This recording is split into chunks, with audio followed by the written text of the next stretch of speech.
Welcome to the deep dive. Today we're not just talking about keeping your software, up and running, but what happens when things get a bit rough, Oh, when some of those supporting services hit trouble. exactly. We're diving into how you build software that doesn't just survive, but actually recovers gracefully. Right, because we hear a lot about scalability, handling more users, right? Yeah. Like opening more checkout lanes. Yeah, that and availability, making sure there's no single point of failure, having backups, redundancy. And those are absolutely vital, don't get me wrong. Totally. It's like you prep for a big sale, Mm. you get extra staff, tons of stock, you're ready. But what if the delivery truck breaks down? What happens when a service your app needs just stops? And that's where resilience really comes in. Think of it like your app's ability to, well, take a punch and bounce back fast, keep offering something valuable. Okay. And in this world of microservices, all these little independent bits talking to each other, resilience is really about how your system handles it when those downstream services it depends on, well, when they fail or get flaky. Okay, let's dig into that. Because my first instinct is, well, shouldn't those services just work? Like, aim for 100% reliability. Uh-huh. And I think you know what's coming next. Yeah, you're going to tell me that's kind of a pipe dream, aren't you? Yeah. Especially for everything. Pretty much. Trying to get perfect uptime across every single component, especially things like external APIs you don't control, it gets incredibly complicated and, honestly, super expensive. Right. The cost just skyrockets for diminishing returns. Sometimes it's just not possible. Exactly. You hit a point where the effort just isn't worth the tiny bit of extra reliability you might get. Okay, so if perfect isn't on the table, what do? We need some kind of plan B. A way for the app to keep doing something useful even when parts are down. You got it. That plan B, that's what we call graceful degradation. It's Mhm. about designing your app so that even if some bits aren't working right, you can still give the customer a decent, usable experience. Graceful degradation. I like the sound of that. Not just crashing and burning. Right. Maybe it's not the full featured experience, but it's something that still works, still provides core value, gets the job done, mostly. So how do we actually build that? How do we plan for these inevitable failures proactively? Well, we should probably start with the foundations. Yeah, and the scalability and availability stuff we mentioned, they're Yeah. still super important. They're just not the whole picture anymore, especially with microservices. Right. So scalability first. That's the good problem. The true enemy of success is success. Right. Suddenly you're popular and everything slows down. Exactly that. Scalability is about handling those unexpected surges. Usually means scaling horizontally more servers, more database replicas, that kind of thing, making sure your infrastructure can grow. And then availability. You've scaled up, but what if one of those servers just dies? Yeah, availability is about dodging those single points of failure, Right. building in redundancy, multiple web servers behind a load balancer, replicated databases. So if one thing fails, another takes over. And like you said, the cloud handles a lot of the heavy lifting here now, which is great. Setting up redundant instances is way easier than it used to be. So we can handle lots of users. We've got backups. Seems like we should be okay. For older, simpler apps, maybe. But for microservices where you have lots of small services calling each other, scalability and availability alone just aren't enough. Why not? Because even with redundancy within each service, the connections between them can fail. Those downstream services will have problems sometimes.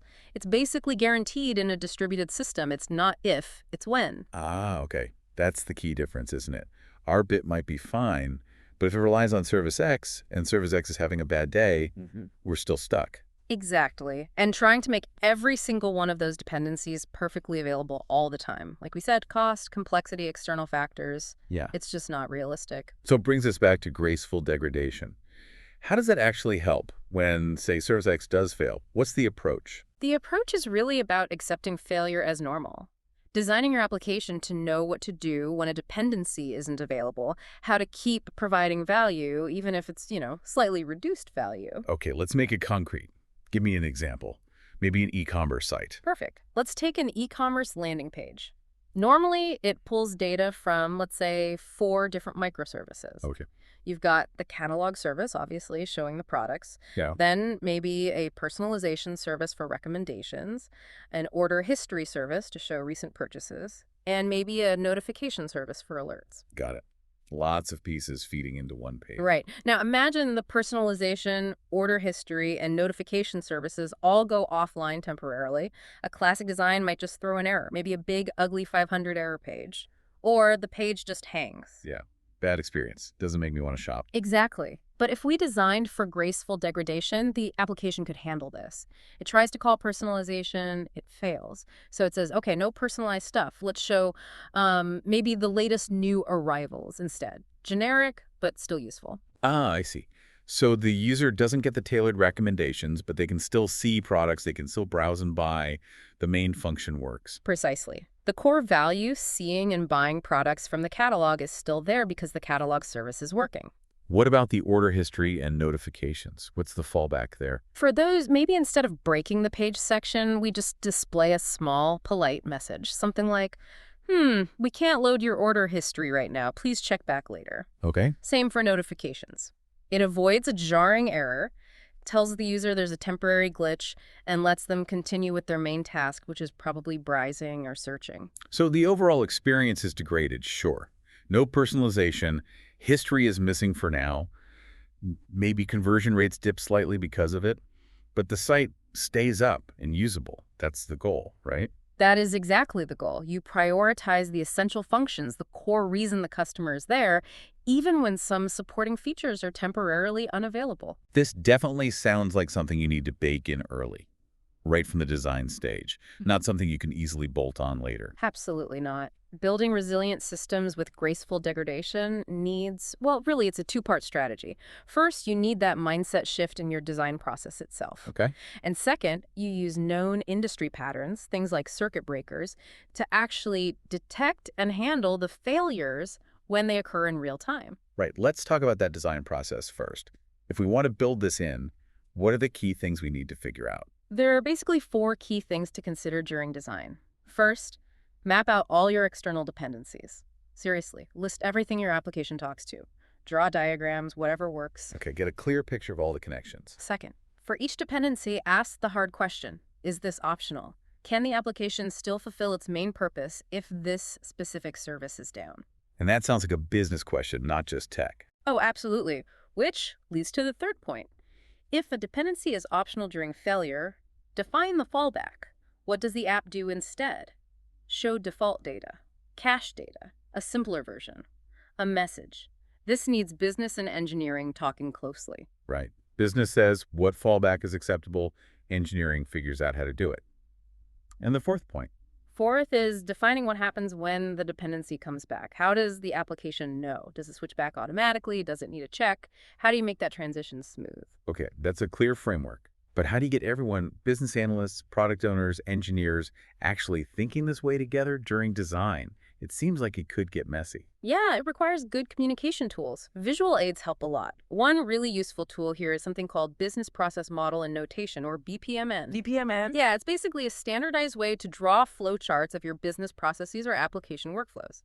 The key is, it's designed to be understandable by both business folks and technical folks. It's not deed code, it's about the flow. So you can draw a map of how requests move through the system, what different services interact. Exactly. You use standard shapes for tasks, decisions, those diamond shapes, data, communication between different parts or teams, often shown as swim lanes. It makes dependencies really visible. Ah, I can see how that would help. You can point to a specific connection on the diagram and ask, okay, what if this communication fails? Precisely.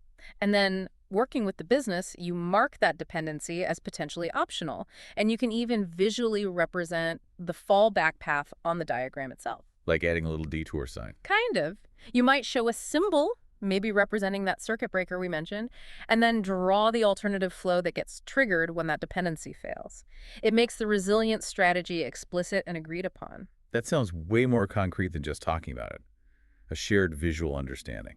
It really helps bridge that gap. And you can apply similar thinking with other methodologies too, like domain-driven design or event storming. You focus on the business rules, the boundaries between system parts, and ask, what happens if this boundary communication fails? What's the policy? Okay, so we've designed for resilience. We know our dependencies are fallbacks. Now, how does the application actually detect the failure and switch to the fallback in real time? That's where the circuit breakers come in, you said. Exactly right. The circuit breaker pattern is the runtime mechanism. It's the tool that spots the problem with the dependency and helps the application react quickly and sensibly. The name makes sense, like in an electrical panel. How does it work for software? It's a great analogy. Just like an electrical breaker trips on a power surge, a software circuit breaker trips based on failures when calling a service. It sits there and monitors the calls to a specific dependency. Okay. If the number of failures, maybe timeouts, errors, whatever crosses a certain threshold within a time window, the circuit breaker opens. Opens, and what does that mean? It stops trying. Yep. Once open, it doesn't even try to call the failing service for a set period. It immediately returns an error or triggers that predefined fallback logic. So it saves time, right? No. No waiting for a timeout on a service that's clearly down. Exactly. That makes your application feel much more responsive to the user. And just as importantly, it stops hammering the downstream service that's already struggling. It gives it breathing room to potentially recover. Right, stop kicking it when it's down. Give it a chance. Precisely. So that open state is the perfect trigger point for activating the fallback we designed earlier. Circuit opens for personalization. Bam! Show the new releases instead, instantly. Makes perfect sense. How is this usually implemented? Do I need to rewrite all my service calls? Not usually. A common way is using a wrapper or decorator pattern. You basically wrap the code that calls the external service inside a circuit breaker component. Like putting it in a protective box. Sort of. This wrapper intercepts the call, tracks success and failure rates, manages the state, closed, open, or sometimes half open for testing recovery, and trips the circuit if the threshold is breached. Okay, so it's an extra layer, but my main application logic doesn't need massive changes. Generally, yes, it keeps the concern separated. Now, things can get even cleaner if you're using something like a service mesh. Right. Service meshes manage the communication between microservices using proxies, don't they? They do. Things like Istio or Linkerd, they put a little proxy next to each of your services, and all the network traffic goes through these proxies. So how does that help with circuit breakers? Well, because the proxy is already handling all the outgoing and incoming calls, you can often configure the circuit breaking logic directly in the proxy. Without changing my application code at all. In many cases, yes. You configure the service mesh to say, for calls to service X, apply the circuit breaker rule, and if it trips, maybe return this static fallback response. The proxy handles it transparently.